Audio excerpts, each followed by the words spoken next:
Chris over there. So one of the problems I think that we have in presenting a positive narrative, two, I'll mention the first one briefly, is that the actual real harm to society is going to be decades away when things really, the whole system collapses. The other thing is that we're fighting a narrative which is the government is committed to its legally binding targets and therefore everything is all going to be all right and the economy will continue to grow, and that's what we need. Just your thoughts on that, please. Yeah, take a few. Yeah, we okay? Oh, yeah, okay, Peter? Yeah, just building on Chris's point about growth there. Isn't growth the thing we should all be fighting against rather than trying to create a society with equal growth or equitable growth or sustainable growth?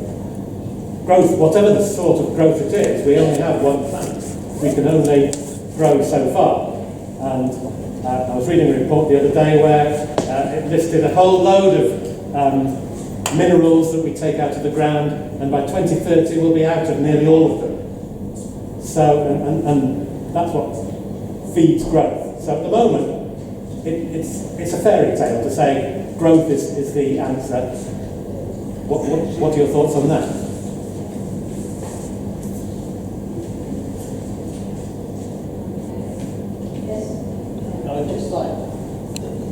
I'd just like to reiterate, I think, Alan's point. The big challenge of the movement is education. Is trying to get through the message to people in a simple way. You know? And that is where it becomes skillful, getting the message into the media. The thing that upsets me most is the media seems to block any encouragement of this movement. In fact, it tries to marginalise us as people that are not worth considering, that are rocking the boat. You know, we have to realise we're taking on the role of the capitalist system and its powers. And I think the most skillful thing we can do is not only gather in large numbers, but trying to find our own narrative of climate change that we can explain to people on the street and get through to them, so they don't think, as people are trained to do, oh, the politicians will sort it out or somebody else's problem. I think we need to try and get a way, a skillful way of explaining it to people, anybody we meet, because if we don't, the media is just going to take over and explain it for us and water it down. They don't want the bad news. 2 points. One is about the growth arguments. I find that the growth and the degrowth arguments is a very hard argument. We've got to find another way of tackling it. So if you, and it's actually, it paralyzes us a bit in a number of circumstances. You're trying to get through to people who haven't got jobs. You can't talk to them about not having growth. They haven't got food, you can't talk to them about not having growth. So perhaps there's another way, and there are other ways of tackling it, and that's shifting the resources. We want, much more public transport, subsidies of public transport. Not necessarily growth, but growth in certain areas, other areas being cut. So we've got to find ways of bridging those gaps as opposed to getting locked into the growth, degrowth. That's only my observation. The other observation is, I think one of the problems about Copenhagen was the emphasis upon the individual. Is that the NGOs said we can save the planet by us doing actions ourselves. We remember the arguments about light bulbs and all that sort of stuff there. We've shifted from that enormously. Much less of that argument. But I think at that time it really helped sow illusions that we ourselves can do it as ourselves, as individuals. And that was a major, major problem at that time. And I still think it is a problem with many people that I meet who's coming into the climate thing. The first thing they do is talk to me about plastic bags. And I'm not disinterested in plastic bags, but that's something the discussion is.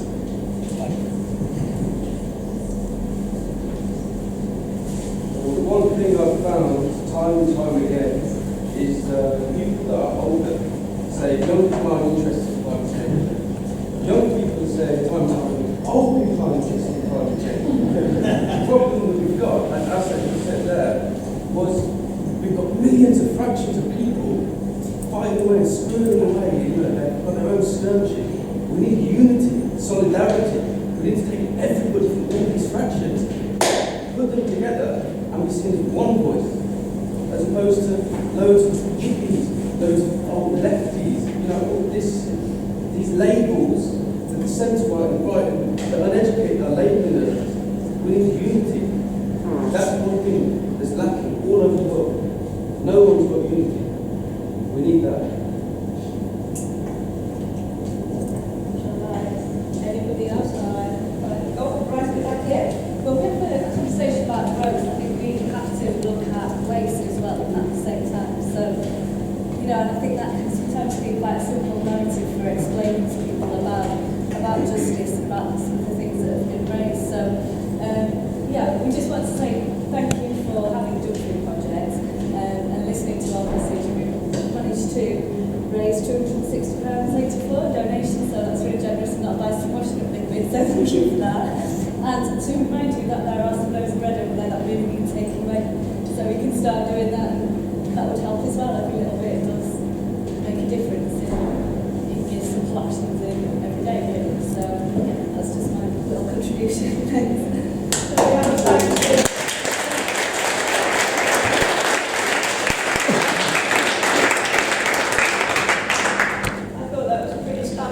given that was out of real junk food, don't you agree? Well done, you lot, yes. I'm glad if we managed to give you enough money to resource it. Yeah. So as I said, apparently there's still some things for us to take, and I'm sure further contributions, if you take something, will be welcome. In fact, the speakers, nobody else at the moment with their hands up. Suzanne? Where have we got? Yes, okay. Yeah, I was at a workshop this morning which was about campaign against the arms trade and its link to renewables.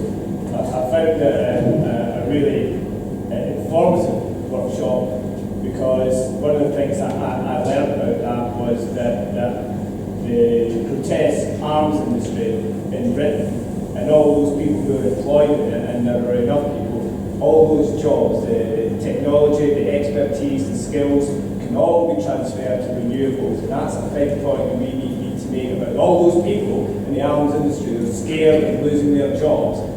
It's out there and it can be done, so let's make the point. Yeah, absolutely.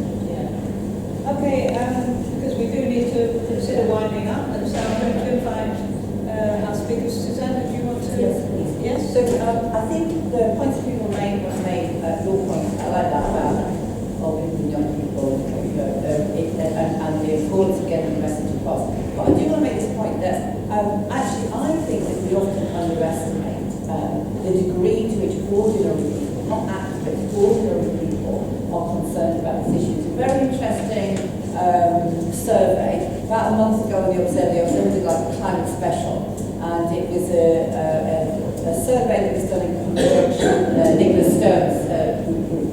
And I'm bad on figures, but I'm not kind of like way out here. So something like 70% of people said they're concerned about climate change. So often the response to climate movements is to go, well, why not 100% people? Because this is a really important issue, which kind of misses the point. If it was 70% people said that they were concerned about refugees, you could bet your bottom dollar that would be, on the front page news, and people would be saying, oh, why not 100? Then people said, these are surprising figures, something like between 15 and 16% of people said, say 60% of people said they were willing to make personal sacrifices, and then approximately 50% of people said they were willing to make serious sacrifices.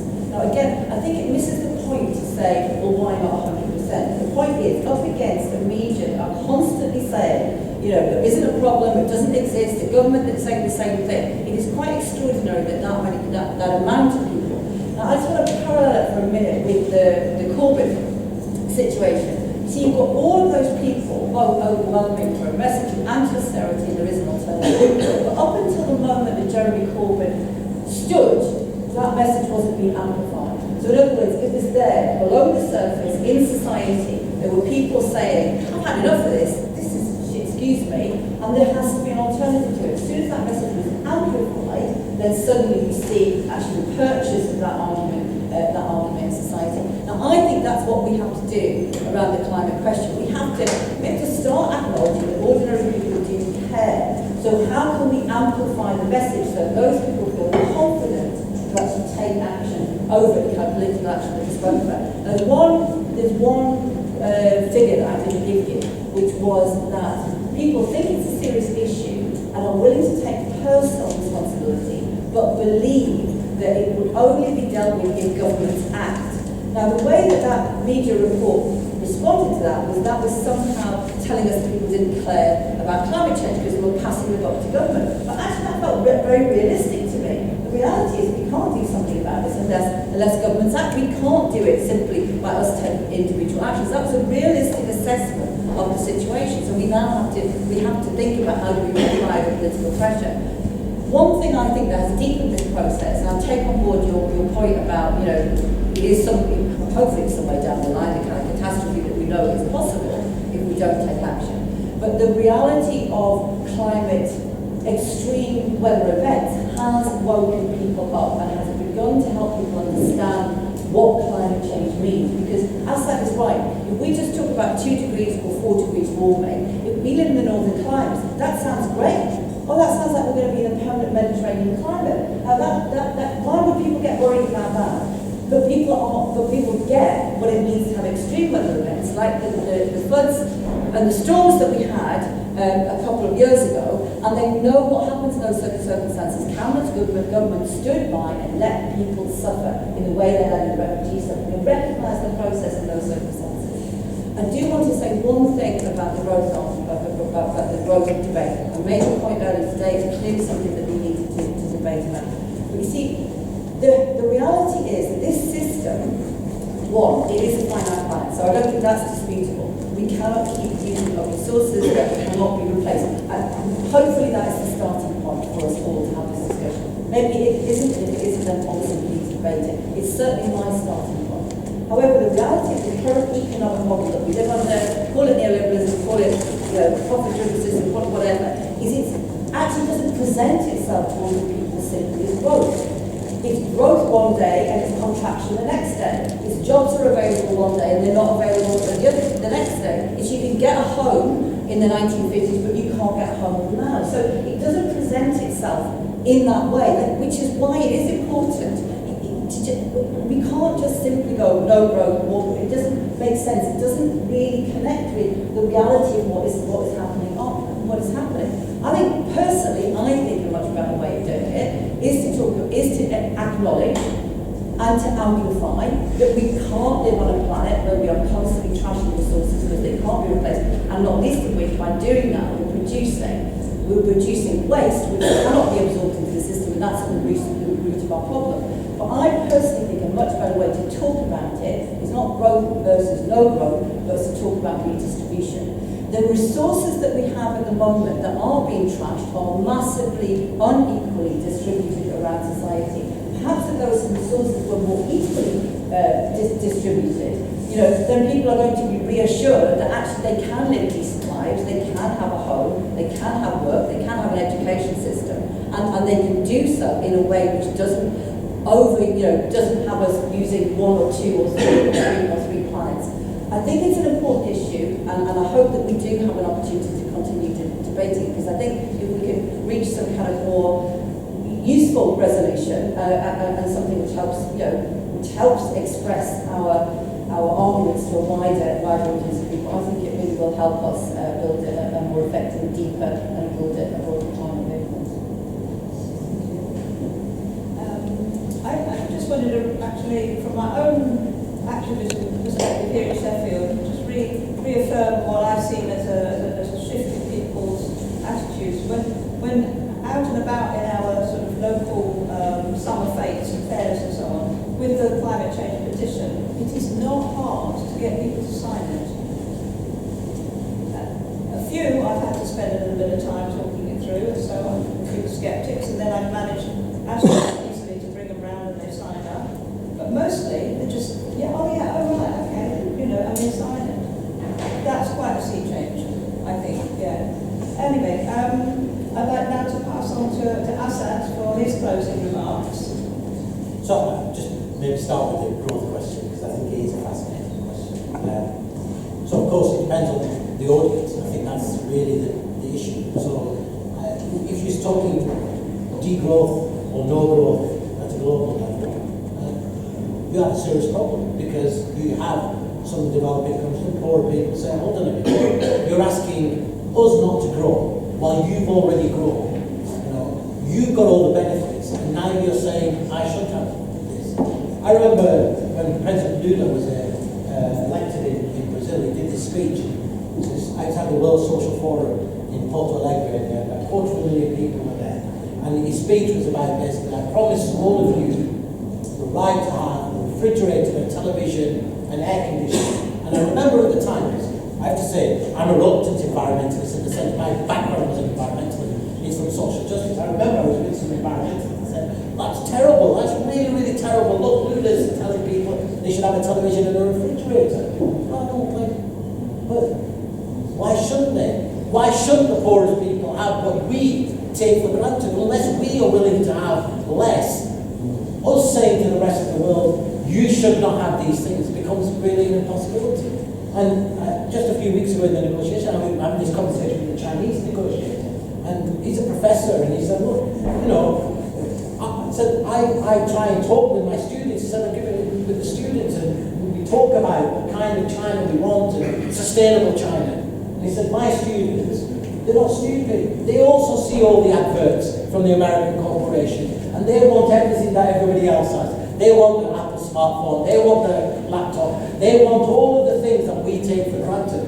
So there is a deeper issue, and actually it's the underlying issue of climate change, because Todd Stern, who was the lead negotiator in the United States, actually said it. He said in the negotiations a couple of years ago, he said, the thing that's not up for negotiation is the American way of life. We are not willing to negotiate about the American way of life.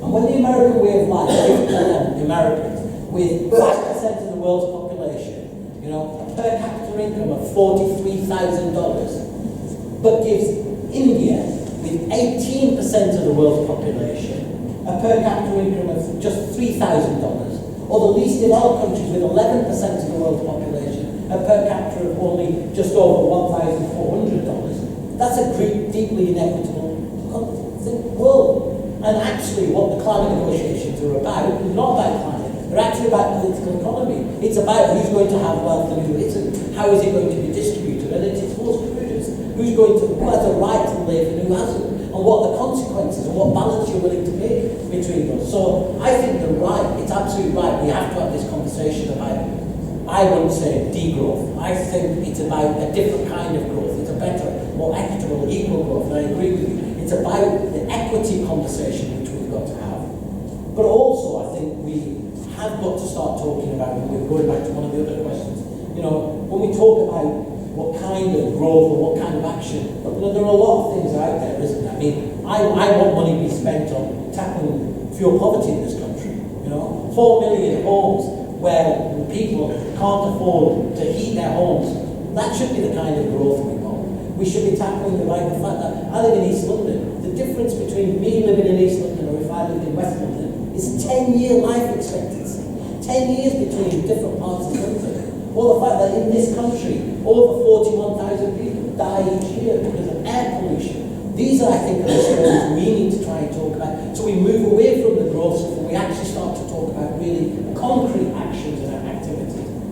And Lucas Aerospace, I'm from Burnley, and I remember even as a kid being told about, Lucas Aerospace when the factory was about to be closed down, and the workers set up their own blueprint and said, this is how we keep our technology and our skills. We want to be building dialysis machines, we want to transform the military sector. And that was actually a viable economic plan for Lucas Aerospace. So, of course, yes, if we want to say to the military sector, as we want to say to the dirty energy sector, it's not we want you to lose your jobs. We actually want you to do better jobs, cleaner jobs. And I'm telling you, you may have heard it in your workshop from the Million Climate Jobs, but NUMSA, the National Union of Land Workers in South Africa, the people whose all members of the coal miners are saying they want climate jobs. They don't want their workers to be going down in the coal mines and dying because they're in the dirtiest bit. What they want is new jobs for their people, new jobs like in this country we need to invest in doing warm homes, renewable energy, and localise the economy. And I think we've got the potential to be able to do that. And in terms of the global movement, you know, let's not also know that we've done it before. We've done a really complex technical thing. It was called the World Trade Organization, WTO.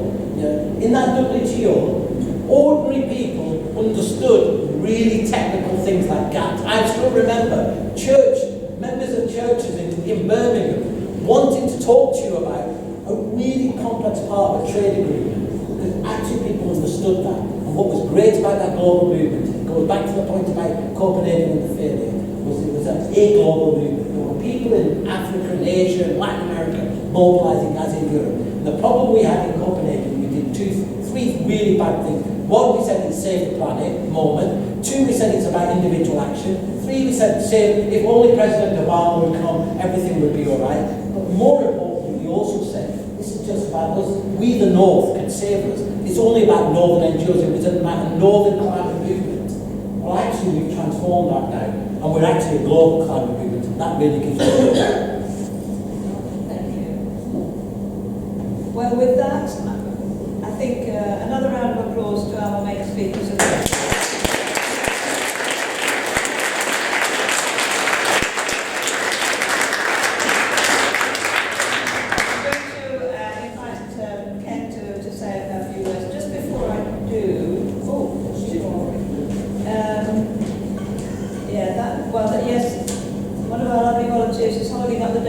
Bucket. And so as you leave, please do put anything in that you're able to donate to help pay for the event today. Thank you for all your contributions so far. Anything else is very, very warmly welcome.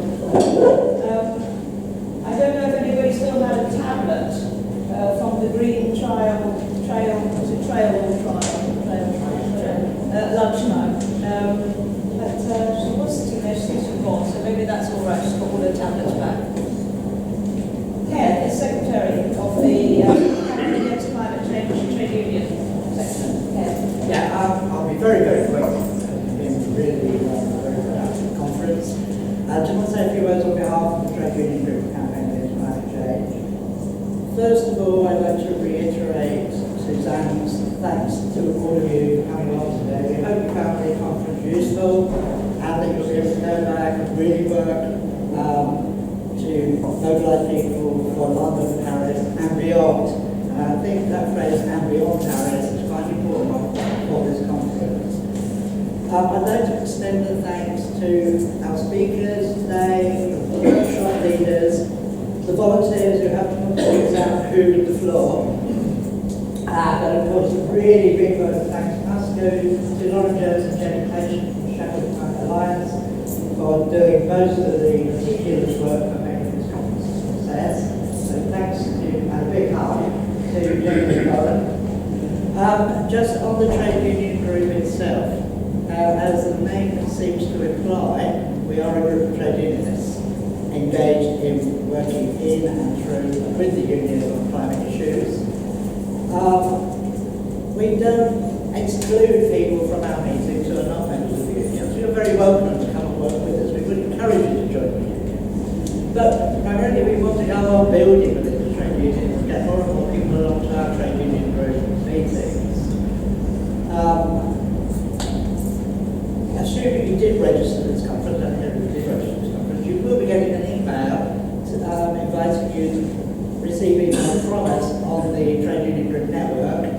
And if you do that, probably the first thing you'll get is a model motion to go to your trade union branch or your trades council, A, to ask them to affiliate to the Trade Union Group and maybe send you along as a delegate, but B, to vote to support the mobilisation of the national demonstration on the 29th of November. So that's one of the things that's happening. Now, the Trade Union Group meets about every 3 months and they alternate between London and other cities. And the next meeting is really, really important because we are inviting senior trade unionists and trade union activists to specifically come along to talk about building for November 2029. And you are all invited. And that meeting is on the 17th of October, 12 till 3 o'clock, in Camden Town Hall in London.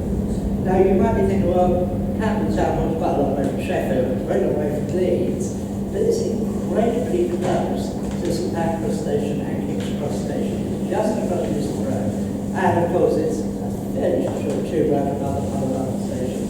So do think about coming along to that trade union group meeting if you can, ideally as a delegate from your union, 17th of October, 12 till 3 at Camden Town Hall. If you're not able to come, we hope you will do everything you can within your union branch, within your community group, within your campaign group, to ensure we have a truly massive demonstration in London on the 29th and a truly massive demonstration